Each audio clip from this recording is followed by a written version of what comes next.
WILL.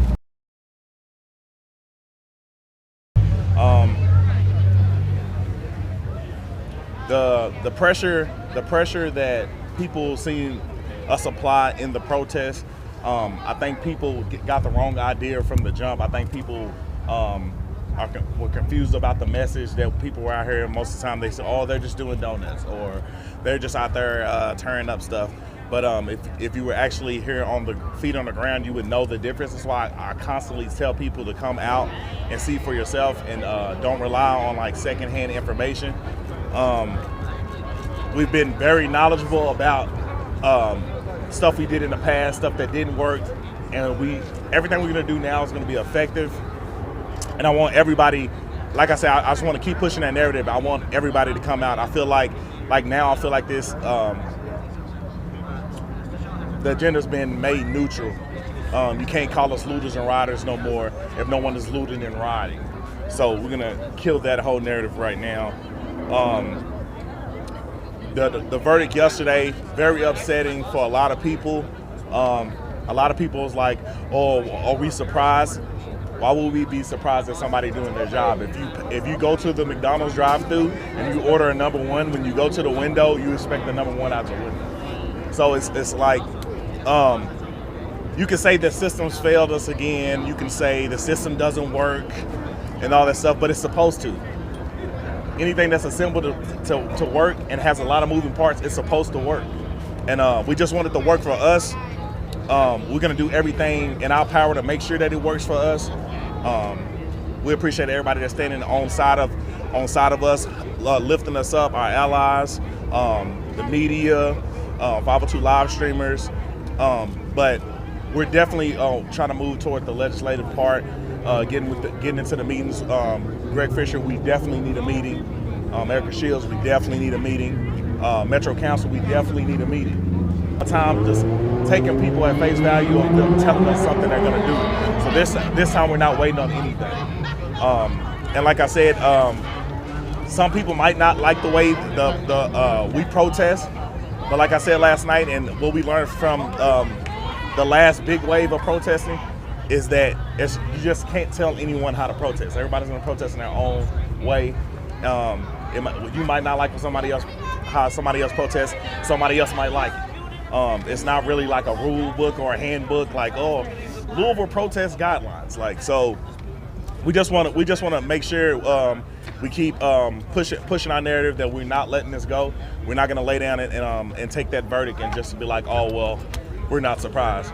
No, I want to be surprised when y'all actually do y'all job. I want to be actually shocked, mouth dropping, hitting the ground, that Louisville Metro Police Department is being held accountable.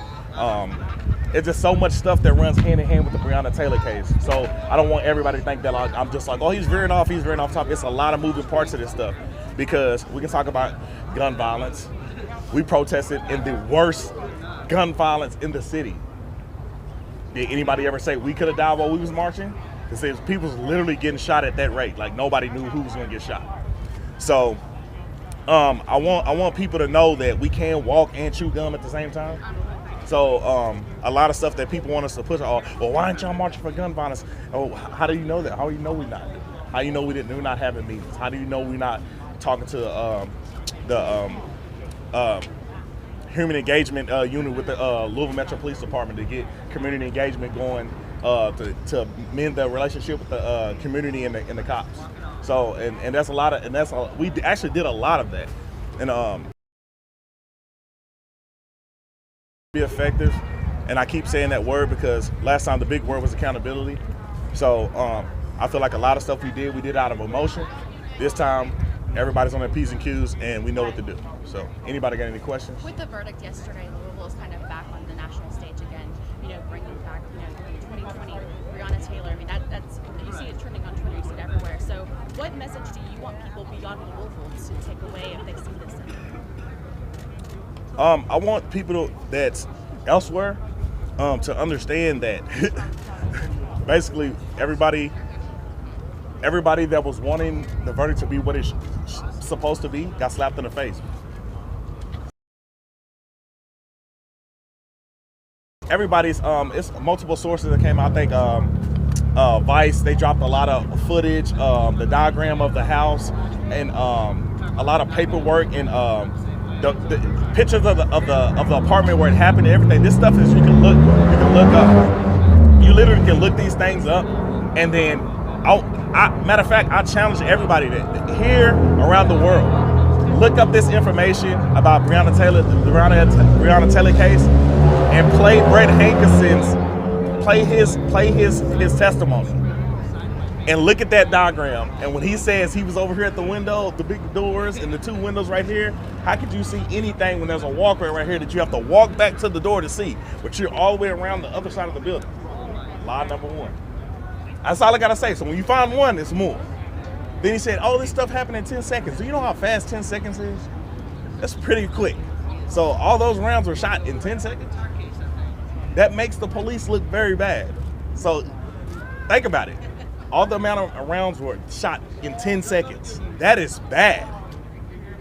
That is very bad. So like, I don't know who his team was, his advisors was, but they didn't do a good job. Well, you said that you guys learned a lot of lessons from those protests, and how. And you said one of the biggest lessons was knowing that protests, not everybody has the same kind of protest. How is that going to kind of shape organization and your message this year? The comments in the news, okay? We could literally just stand still in the middle of the street and not move. Nothing happened for 30 minutes straight, and they're gonna be like, they're looting and rioting. That is crazy. That is crazy. And I feel like just a lot of people like, oh, just let it go. He's not guilty. Just let it go. You see a lot of these types of comments, but it doesn't affect you. If it doesn't affect you, why are you even tuning in? You know what I'm saying? Because like, I would never see somebody going through a situation or champion for a cause, and because I don't feel it, be like, oh, they're just wasting their time. So we could be wasting our time to whoever, but it's important to us. Talk about last night's gathering and the march after the verdict, and the feeling that you had, especially when the protest moved down 4th Street Live and stopped in front of a restaurant, and there was acknowledgement from inside instead of degradation. Great question. That's what we want to push this time too.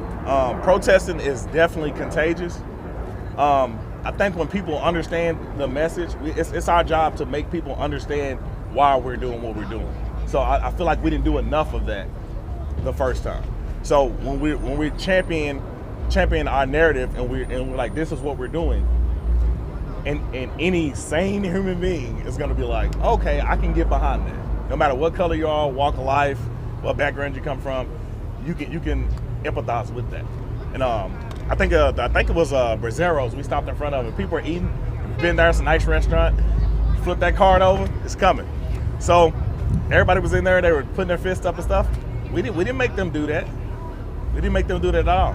We didn't loot and riot them. We didn't go in there and take a piece of lamb chop off the stick. We were just pushing our narrative, and they raised their fists. They were chanting with us. And we kept moving, because like I said, it's to make it contagious. We're just trying to ignite the fire in people again. Most people, when they hear that, they're like, "Oh, they're trying to incite a riot." No, we just want to make people feel how we feel. And like I said, someone that has a heart can listen to the facts or opinions of this case. And if you don't get teary-eyed, something's wrong. You say it's really important to say this is what we're here for. This is what we're saying. If you can put it into one sentence, why are you out tonight? We're not letting us go. That's it. Facts. Big facts. Not facts, big facts. Anybody else got to say? Just say something. As far as next steps, as far as the meetings that desire to be had with Erica Shields and Sanford Fisher, is there a plan? Definitely. I don't want to discuss it on here. Not specific. Not in the specifics, but I feel like a lot of people see me from day one, and I know a lot of people. I know a lot of powerful people. My dad's a powerful person in the city, and it was like, man, you just need to champion this. You need to run for this. You need to run for that. I honestly feel like I don't want to run for any district or run for any kind of political field, because you have to lie. Anybody that went to college knows that.